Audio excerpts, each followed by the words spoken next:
특별기도에 오신 여러분들의 사랑하며 환영합니다. 우리를 위해 이 땅에 오신 예수님을 깊이 생각하며 이 시간 예수 예수 함께 찬양하며 나아가겠습니다.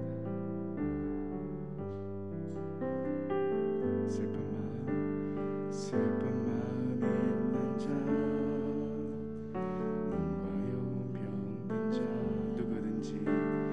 누구든지 부르시오. 예수 이름 부르시오. 그 이름을 믿는 자, 그 이름을 부르는 자, 그가 어떤 사람이든 그는 구원 얻으리. 다시 한번 슬픈 마음 있는 자, 슬픈 마음 있는 자, 누구든지 부르시오. 예수 이름 부르시오. 그 이름을 믿는 자, 그 이름을 부르는 자, 그가 어떤 사람이든 그는 구원 얻으리. 예수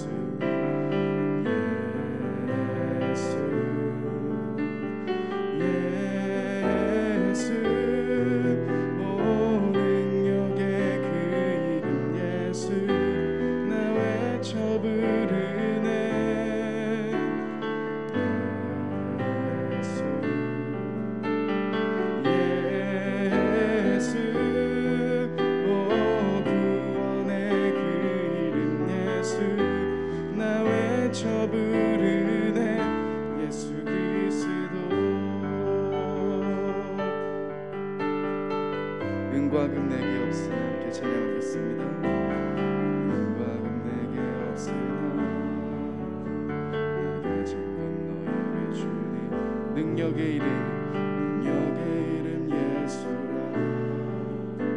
그 이름을 부르시오. 그 이름을 부르는 자,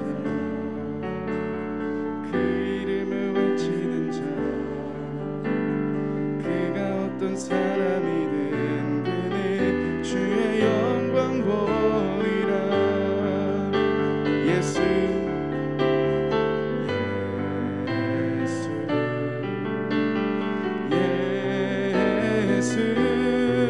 오 능력의 그 이름 예수 나 외쳐 부르네.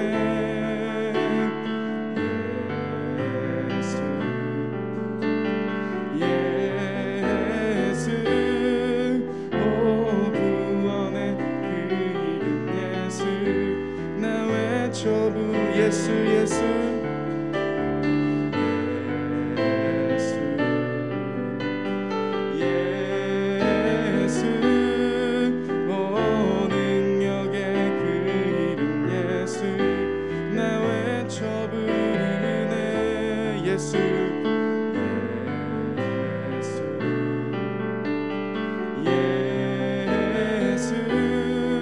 오 구원의 그 이름 예수 나 외쳐 부르네.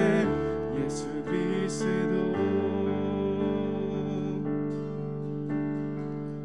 죄에서 자유를 얻게 하며 죄에서 자유를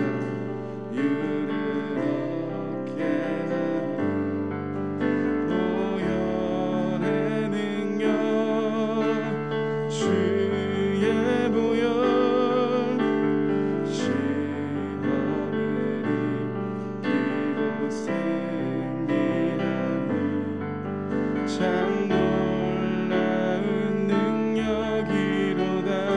주의 보혈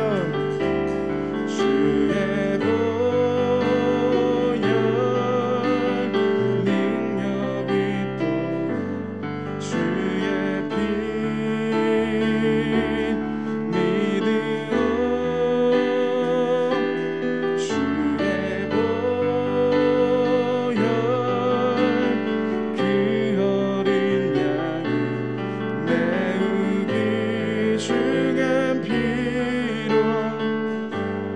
육체의 정욕을 이기림은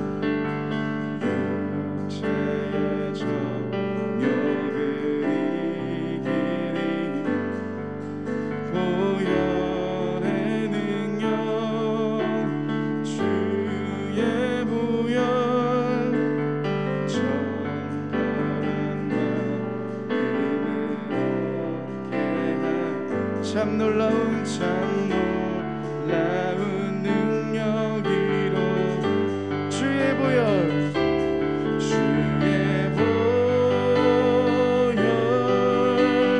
능력이 또다 주의 피 믿으오 주의 보혈 그 어린 양 주는 피 우리 3절로 고백하겠습니다. 눈보다 너에게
다시 한번 고백하겠습니다. 주의 보혈 능력이 있도다. 주의 보혈 능력이 있도다. 주의 피 믿으오 주의 보혈 그 어린 양의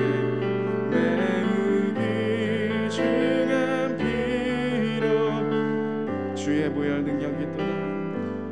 주의 보혈 능력이 있도다. 주의 피 믿으오 주의 보혈 그 어린 양 중한 피로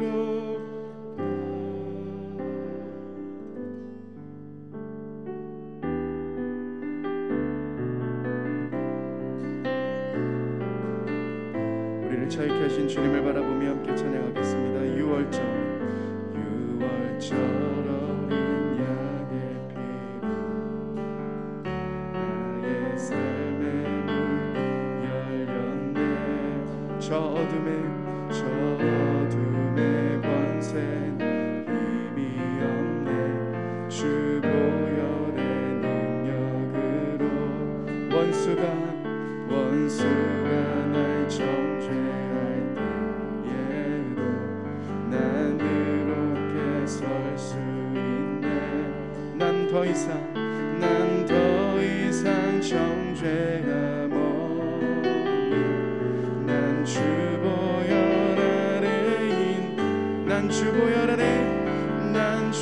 보혈 아래 있네. 그 피로 내 죄 사했네.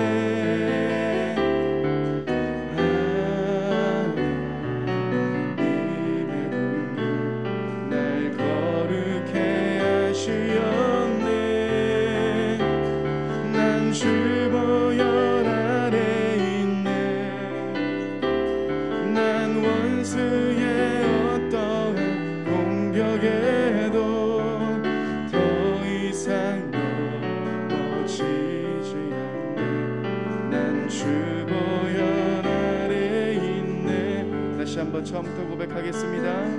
유월절 어린 양의 유월절 양의 피 나의 삶의 문이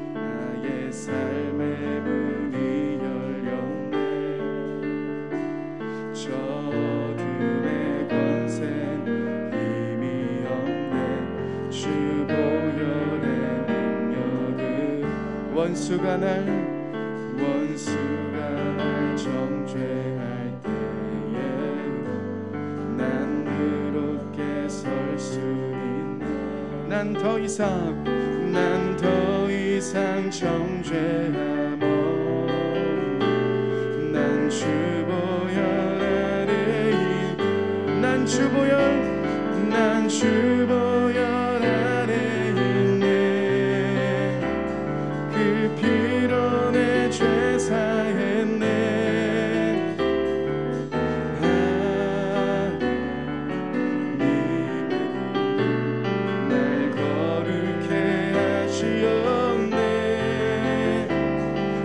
주 보혈 아래 있네. 난 원수의 어떤 공격에도 더 이상 넘어지지 않네. 난 주 보혈 아래 난 주 보혈 아래 있네. 그 피로 내 죄 사했네.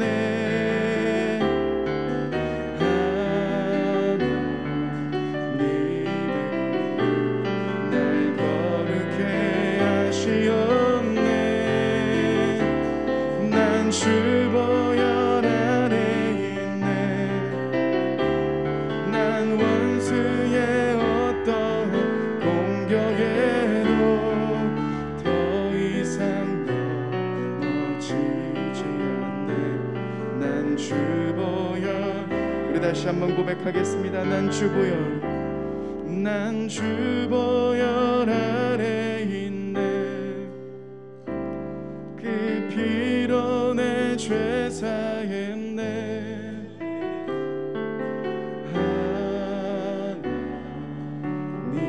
구원 날 거룩해 하시었네.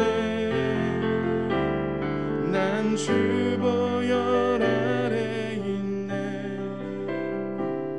난 원수의 어떠한 공격에도 더 이상 넘어지지 않네. 난 주 보혈 아래 있네. 이 시간 함께 같이 한번 기도하며 나아가실 때 주님이 우리를 자유케 하십니다. 우리 위에 이 땅에 오시고 다시 오실 그 주님이 우리를 자유케 하십니다.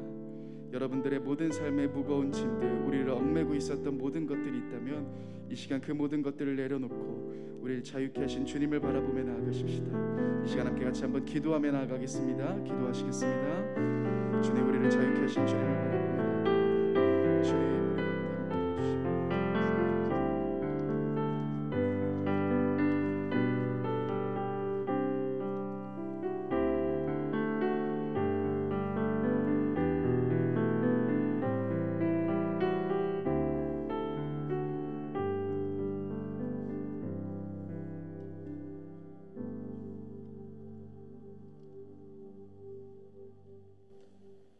하나님의 형상과 모양을 따라 흙으로 빚으시고 생기를 불어넣어 생명을 주신 하나님 아버지, 오늘도 이 새벽을 깨워 주님 전으로 인도하여 주시고 친히 말씀하심으로 생명의 양식, 영혼의 양식을 더하시니 무한 감사를 드립니다.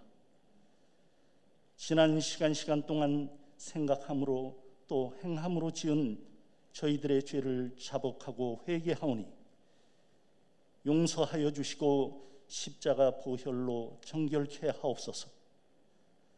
먼저 나라와 민족을 위하여 간구하오니 대통령을 비롯한 위정자 모두가 자신의 영달과 사리사욕과 당리당략을 떠나서 하나님을 경외하고 지혜와 명철을 구하게 하옵소서. 하나님의 명령과 법도 규례와 율례가 준엄하게 지켜지는 가운데 어떠한 악법도 발을 붙이지 못하게 하옵소서. 3년 동안 지속된 전염병으로 인해 중소상공인들이 폐업이 줄을 잇고 심각한 구조조정으로 실직자가 즐비하며 결혼 보충을 제외한 신규 채용이 전무한 상태에서 청년 실업 역시 심히 우려되는 상황입니다. 이러한 상황 가운데 러시아 침공에 따른 우크라이나 전쟁으로 인해 매일같이 수백 명의 젊은이들이 전장에서 쓰러지고 있으며 자국 방어를 위한 주변국들의 군비 부담이 가중되고 세계 유일의 분단 국가인 이 한반도 역시 북한의 핵 위협으로 인해 긴장 국면에 처해 있습니다. 이 나라의 민족을 사랑하시는 하나님 아버지, 여야가 이제 소모적 논쟁을 일소하고 민생을 최우선시하며 복잡다단한 국제관계 속에서 평화적 해결책을 찾게 하옵소서. 합력하여 선을 이루게 하옵소서. 예루살렘과 온 유대와 사마리아와 땅끝까지 이르러 내 증인이 되라 하신 그 사명으로 오늘도 열방을 향해 나아가는 선교사님들의 안위를 주장하시고 그 가족을 돌보시며 때때로 돕는 손길을 붙여주셔서 반석 위에 굳게 세워주시옵소서. 말씀의 씨앗이 뿌려져 30배, 60배, 100배의 결실이 있게 하옵소서. 일산 충신교회를 사랑하시는 하나님 아버지, 담임 목사님을 비롯한 교역자님과 직원들, 장로님과 안수 집사님, 권사님과 성도님 한 사람 한 사람의 영혼육을 강건케 하시고 한 해 동안 앞장서 오신 국부 팀장님과 집화장 순장님들의 섬김이 하늘의 상급으로 참 기쁨을 누리게 하옵소서. 이 일상 중심교회가 예배 가운데 감동 감화가 넘치고 주님과 교통 교제하는 가운데 감사와 기쁨이 충만하며 성도들 간의 중보와 섬김으로 인해 사랑이 넘치는 교회 되게 하옵소서. 그리하여 새 생명이 날로 날로 더하여지는 은혜를 주시옵소서. 일산 충신의 자녀들을 지극히 사랑하시는 하나님 아버지, 이 시간에도 병상에서 신음하는 지체들이 있습니다. 주님께서 친히 찾아가 주셔서 손을 얹어 안수하심으로 치유함을 입게 하옵소서. 또한 군문에서 수고하는 자녀들을 긍휼히 여겨주셔서 모든 위험에서 보호하시고 지켜주시옵소서. 고금리와 고물가로 인해 경제적 어려움을 겪고 있는 지체들에게 물질의 복도 더하여 주시옵소서. 그리하실지라도 그리 아니하실지라도 낙심치 아니하고 초천성의 소망을 두고 한 걸음 또 한 걸음 나아가는 성숙한 믿음 또한 허락하여 주시옵소서.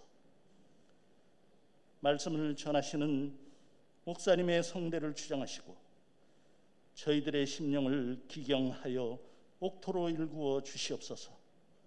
보고 듣고 깨닫게 하심으로 흑암의 세상 속에서 오늘도 승리하게 하시고 주님의 자녀로서 빛과 소금의 역할을 잘 감당하게 하옵소서. 이 모든 말씀 왕의 왕 주의 주로 오신 우리 주님, 영원한 소망으로 오신 예수님의 이름으로 감사 기도드리옵나이다. 아멘.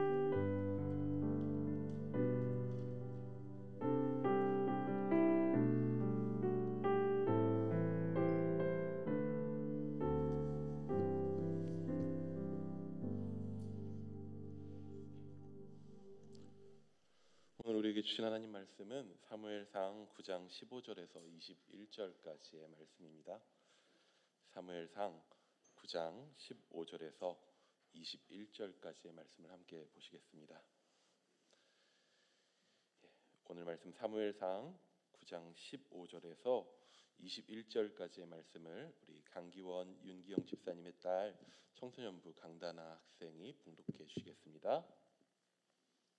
사울이 오기 전날 여호와께서 사무엘에게 알게 하여 이르시되 내일 이맘때에 내가 베냐민 땅에서 한 사람을 내게 보내리니 너는 그에게 기름을 부어 내 백성 이스라엘 지도자로 삼으라. 그가 내 백성의 블레셋 사람들의 손에서 구원하리라. 내 백성의 부르짖음이 내게 상달되었으므로 내가 그들을 돌보노라 하셨다니 사무엘이 사울을 볼 때 여호와께서 그에게 이르시되 보라 이는 내가 내게 말한 사람이니 이가 내 백성을 다스리라 하시니라.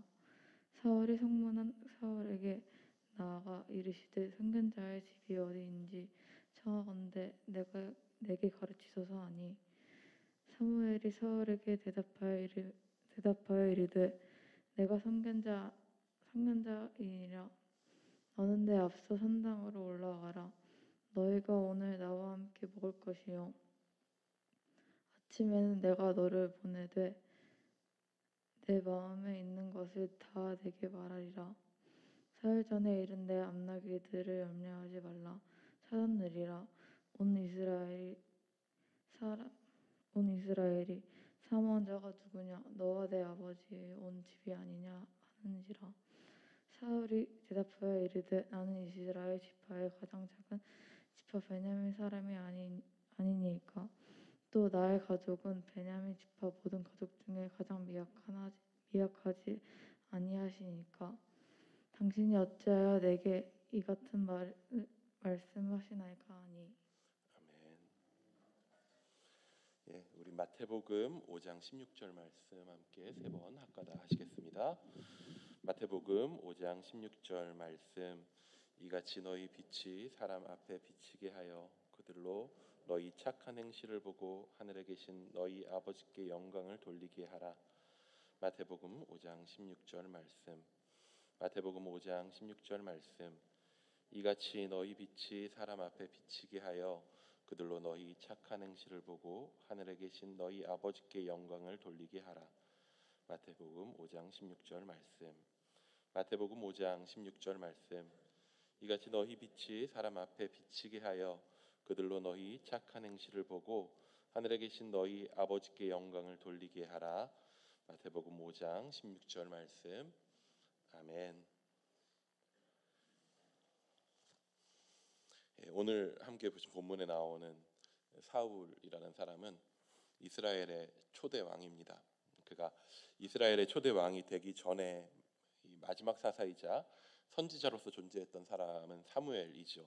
그 사무엘의 궁극적인 사명은 이스라엘 가운데 왕을 세우는 과정에서 하나님이 이스라엘을 향하여서 어떤 뜻을 가지고 계신지를 전하는 그런 것이었습니다. 그렇다면 사무엘이 마지막 사사로서 또한 선지자로서 그 역할을 하기 위한 당시의 이스라엘 배경이 어땠는가, 어째서 왕을 세우게 되었는가, 왕을 세운 하나님 마음 무엇이었는가를 살펴보는 것은 굉장히 중요한 의미가 있습니다. 사사기 맨 마지막 장 마지막 절은 사사기 21장 25절이지요. 우리가 너무나도 잘 아는 그 내용을 한번 같이 읽어보도록 하겠습니다. 시작. 그때 이스라엘의 왕이 없으므로 사람이 각기 자기 소견에 옳은 대로 행하였더라. 쉽게 풀이해서 말하자면 사사기 당시에 왕이 없어서 다들 지 멋대로 자기가 원하는 대로 하면서 살았다라고 하는 뜻이죠. 그리고 마지막 절인 21장 25절의 말씀 직전에 있었던 사사기의 마지막 사건의 시작이 19장 1절입니다. 19장 1절 또한 이스라엘의 왕이 없을 그때에 라는 말로 시작합니다.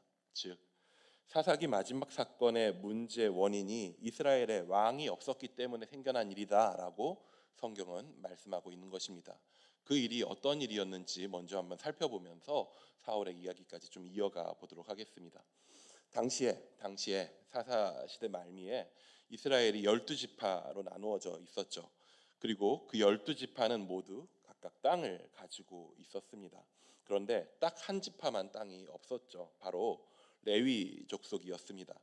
레위 사람들은 다른 12지파가 있는 각 땅들에 흩어져서 살았습니다. 그곳에서 제사장의 역할들을 감당했었죠.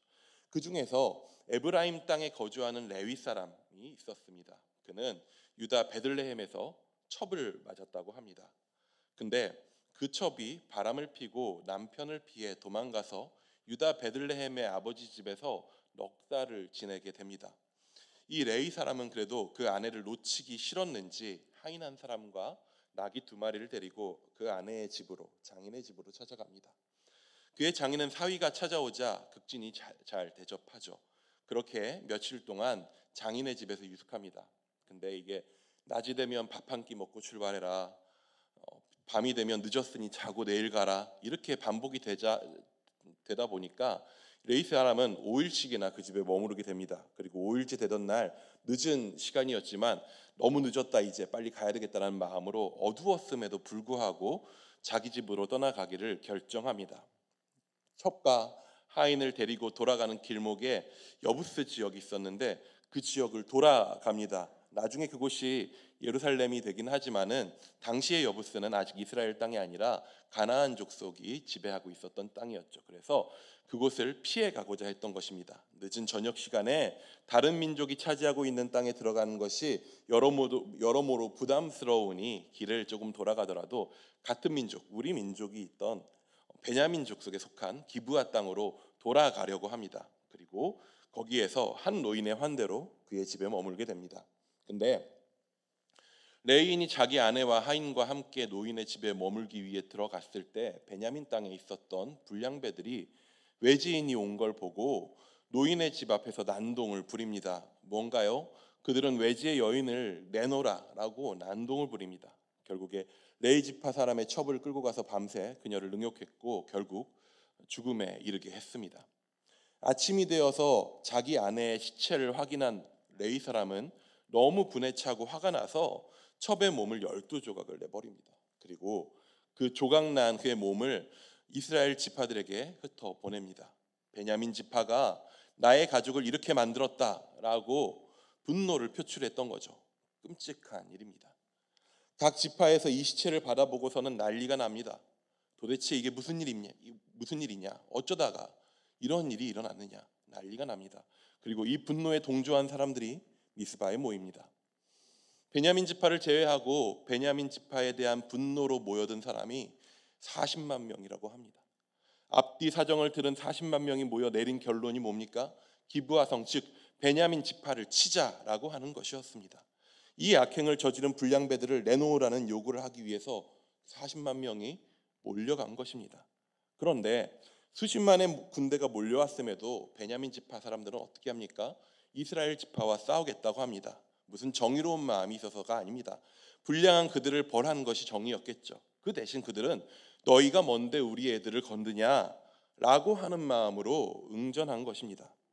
그렇게 모은 베냐민 지파의 병력이 26,500명이었다고 합니다. 즉 40만 명 대 26,500명이 싸움이 된 것입니다. 그렇게 동족 상전의 전쟁이 벌어집니다. 그리고 이 싸움으로 베냐민 지파의 2만 명이 죽었다 합니다. 즉 전투에 나간 대부분의 남자들이 거의 싸우다가 죽게 된 것입니다. 사람이 그렇죠. 분노에 차서 싸울 때, 전투를 벌이고 있을 때에는 그냥 저 자식들 다 없애버려야지 라는 그런 마음으로 내 옆에 있는 내 편이 죽으니까 더 분이 나서 참지 못하고 일을 더 크게 만듭니다. 근데 전투에서 이겼음에도 불구하고 40만 명의 그 11개 지파 연합군 사람들은요, 어떤 마음을 갖게 되냐 하면은 우리가 그제서야 실수했구나. 베냐민 지파를 이렇게까지 내몰아서는 안 됐었구나 라고 하는 감각이, 현실 감각이 돌아오게 되는 것입니다. 하나님이 세우신 12지파 중 하나를, 자기들의 형제 지파를 자기들의 손으로 멸망 직전까지 몰고 간 현실이 보이기 시작합니다. 베냐민 지파의 불량배들이 한 짓은 분명 심각한 범죄죠. 하지만 자신들은 더 참혹한 죄악을 지금 저지르고 있다는 사실을 깨닫게 되는 것입니다. 이러한 상황에 처하게 되자 그들은 가슴을 치며 후회하게 됩니다. 그리고 이렇게 결정하게 되죠. 베냐민 지파 중에는 이제 남자가 600명 정도밖에 남지 않았는데 이들이 다 없어져서 베냐민 지파가 이제 더 이상 대를 잇지 못하고 없어져 버리기 전에 빨리 아내를 구해서 줘야 되겠다. 근데 베냐민 지파와 전쟁을 시작하던 초기에 그들이 결단을 했거든요. 베냐민 지파와 혼인하면 그들과 관계를 맺으면 우리가 적으로 간주해 버리겠다고 되도 않는 그러한 결단을 했었던 거죠. 그리고 베냐민 지파를 공격하는 전투에 참여하지 않는 지파는 배신자로 간주하겠다라고 그렇게 너무나도 흥분해 있었던 상태였었던 거죠. 근데 이제 베냐민 지파를 구제해야 하니 방법을 찾으려 하는 것입니다. 자신들은 베냐민 지파와 혼인을 맺지 않겠다고 맹세를 했으니 자기들의 자녀가 아닌 다른 딸들을 찾아주려고 합니다. 그렇게 찾게 된 것이 전쟁에 참여하지 않았던 길르앗 야베스의 주민들이었죠. 그래서 이스라엘 사람들은 베냐민 지파 600명과 길르앗 야베스 주민 중에서 젊은 처녀 400명을 혼인시키기 위해서 길르앗 야베스를 칩니다. 납치합니다. 그렇게 혼인을 맺게 합니다. 제가 지금 이렇게 이야기하면서도 이게 과연 이스라엘에서 벌어진 일들인가 라고 하는 현실 감각이 떨어지는 그런 느낌이 듭니다. 이러한 끔찍하고 비상식적인 일이 일어났던 곳이 이스라엘이었고 그들 가운데 그 안타까운 일이 벌어졌던 곳이 베냐민 기브아였던 것입니다. 그런데 오늘 등장하는 사울이 바로 이 베냐민 기브아 출신의 사람입니다.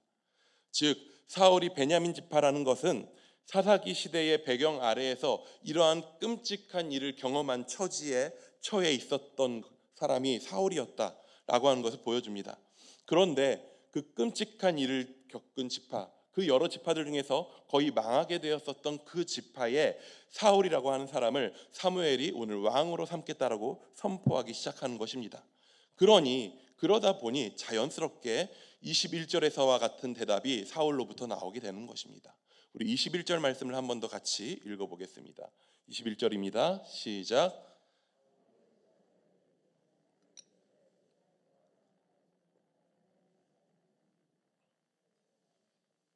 또 나의 가족은 베냐민 지파 모든 가족 중에 가장 미약하지 아니하니까 당신이 어찌하여 내게 이같이 말씀하시니까 하니. 이런 자신의 배경, 삶의 배경이 있으니 사울은 자신을 왕으로 뭔가 대단한 자리에 세우려 하는 사무엘의 선포가 이게 무슨 말인가 받아들이기 어려웠을 것입니다. 자신의 배경도 배경이지만 애초에 오늘 사울이 부름받는 그 자리도 굉장히 애매한 자리입니다. 무슨 상황입니까? 사울의 아버지인 기스가 암나기를 잃어버렸습니다. 그리고 사울에게 암나기를 찾아오라 시킵니다. 사울은 아버지의 명령에 따라 에브라임 산지와 베냐민 땅을 샅샅이 뒤졌지만 암나기를 찾는데 실패합니다. 아무리 찾아봐도 찾을 수 없게 되니 암나기 찾다가 아버지께서 우리를 더 걱정할 것 같다 여겨서 돌아가려고 하죠. 그때 사울과 함께 있던 사환이 숲 땅에 존경받는 하나님의 사람이 있으니 우리 거기 가서 한번 물어봅시다 라고 했습니다. 그래서 사울이 사무엘을 찾아오게 된 상황입니다. 암나기 찾으려고 온 것입니다. 근데 그곳에서 사무엘을 만났고 사무엘이 갑작스럽게 여호와 하나님께서 사울을 왕으로 삼겠다고 하는 갑작스러운 선포를, 그런 상황을 듣게 되는 것입니다. 흔히 드라마에 나오는 이야기들이 있죠. 왕의 숨겨둔 소생이었다가 많은 고난의 상황들을 거치고 언젠간 내가 다시 왕의 자리를 차지하겠노라고 사명감에 불타올라서 모든 환난을 이겨내고 왕으로서 준비되어가는 그러한 이야기들 우린 드라마에서 많이 봤습니다. 근데 그런 모습이, 그런 상황이 아닌 것입니다. 아버지가 찾아오라는 암염소를 못 찾아서 방황하다가 그것마저도 암나기 찾는 일조차도 실패한 그에게 선지자에게 그가 가서 염소가 어디인지 아십니까? 라고 물어보려고 온 그런 상황인 거죠. 그의 사회적 배경은 그를 도저히 왕으로 세울 수 없는 위치였습니다. 그는 지지 세력도 없었고 신분도 되지 않았습니다. 그는 자기 스스로도 왕의 자질과 준비가 전혀 되어 있지 않음을 알았습니다. 왕이 되겠다는 생각을 해본 적도 준비한 적도 없고 어떤 대단한 문제를 해결해 보려고 일어났다가 고난 중에 선지자를 만났다가 어떤 일을 해결받은 것도 아니죠. 사울이 왕이 될 근거 따위가 아무것도 없는 것입니다. 그런데 그런 그에게 하나님이 말씀하십니다. 내가 너를 왕으로 세우겠다고 하십니다. 완전히 다 망해버린 베냐민 지파의 사람인 사울을 내가 세우겠다 하십니다. 무엇을 근거로요? 왜 그러셨을까요? 이유가 무엇이었을까요? 성경은 이 질문에 대해서 대답을 사울에게서 그 근거를 찾지 않습니다. 이스라엘 백성에게서 찾습니다. 우리 오늘 본문 16절 말씀 한 번 더 같이 읽어보겠습니다. 16절입니다. 시작. 내일 이맘때에 그에게 기름을 부어 내 백성 이스라엘의 지도자로 삼으라. 내 백성을 블레셋 사람들의 손에서 구원하리라.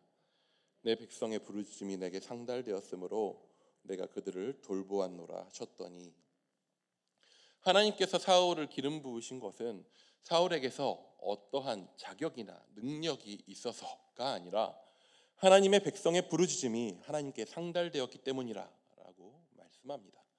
우리의 삶 역시 이럴 때가 있습니다. 내가 준비되지 못했습니다.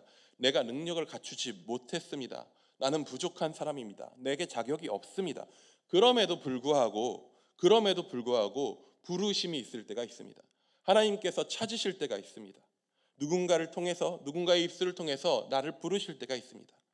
시대의 필요에 따라서 하나님의 백성된 공동체가 고난 가운데 있어서 하나님께서 그 부르짖음을 들으셨기에 하나님은 그런 상황에서 반드시 일하십니다. 그런데 하나님은 창조 때부터 여전히 그 일을, 자신의 일을 행하실 때에 어떻게 행하시냐? 사람과 함께 하려 하십니다. 그래서 하나님은요, 사람을 부르십니다. 이 땅을 통치하기 위해서 아담과 하와를 지으셨습니다. 사람을 부르십니다. 이 모든 일의 근거가 백성의 부르짖음과 그들을 향한 하나님의 사랑에 있을 뿐입니다. 실제로 그 상호작용 가운데에서 부름받는 이의 능력과 배경이 부르심의 근거가 된 적은 거의 없다고 보셔도 됩니다. 하나님은 주정뱅이 노아를 부르셨습니다. 실수 많은 아브라함을 부르셨습니다. 속이는 자 야곱을 택하셨습니다. 분노 조절 장애 모세를 건지셨습니다. 사울은 거의 망한 지파의 사람 아닙니까? 그의 배경은 그가 왕됨에 있어서 어떠한 근거도 되어주지 못합니다. 베냐민 지파가 뭐라고? 아니, 이미 거의 멸망당했었던 그 지파에 뭐가 있다고? 그는 왕이 될 준비를 한 사람도 아닙니다. 그는 백성의 부르짖음에 반응하시는 하나님의 마음조차도 사실 몰랐던 사람입니다. 하지만 그는 아무런 준비가 되지 않았지만 그럼에도 하나님께서 그를 부르십니다.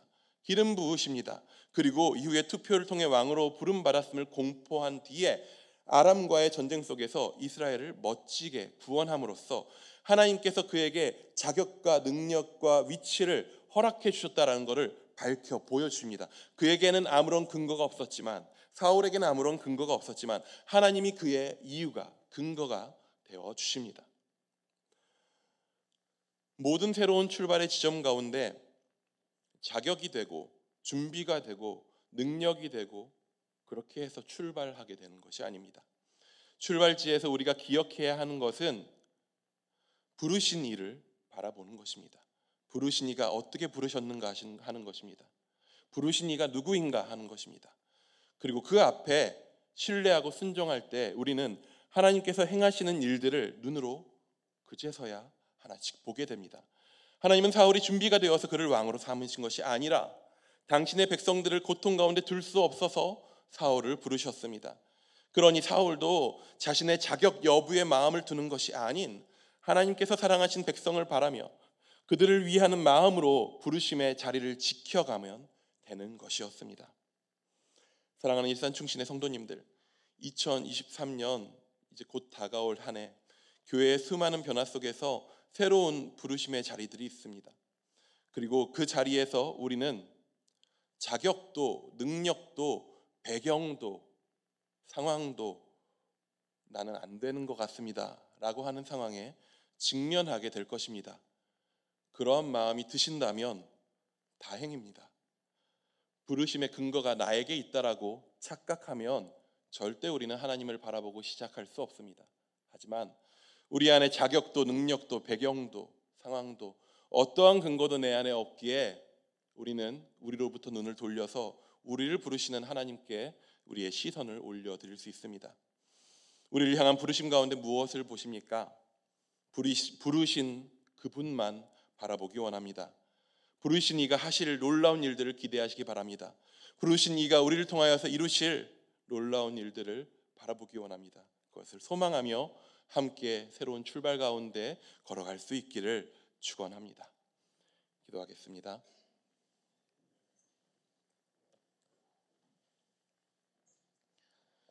주님, 우리 가운데 베푸신 오늘 하루의 한 날의 출발 그 자리에서 또한 내년에 새롭게 우리에게 허락하실 그 한 해를 바라보는 지금 이 시기 가운데에서 또한 주께서 부르짖는 이들을 위하여 자신의 아들을 내어주시는 이 땅 가운데 보내주시는 그 일을 기념하며 바라며 또다시 오실 그 일들을 소망하며 기다리는 이 시기 가운데서 주여, 우리가 주님 바라보기 원합니다. 그 모든 일들을 들으시고 반응하시고 행하시고 구원하시는 그 하나님 한 분만 우리가 바라보기 원합니다. 주께서 우리를 부르실 때에 그 부르심에 귀 기울이며 그 부르심 가운데에서 내 모습과 내 상황이 아닌 부르신 분의 마음과 부르신 이의 역사를 우리가 신뢰함으로써 바라볼 수 있는 그러한 은혜를 우리에게 허락하여 주시옵소서. 우리 안에 근거가 아닌 우리를 부르신 아버지께 근거를 두고 우리가 주와 함께 동행하며 우리에게 주신 이 새 날을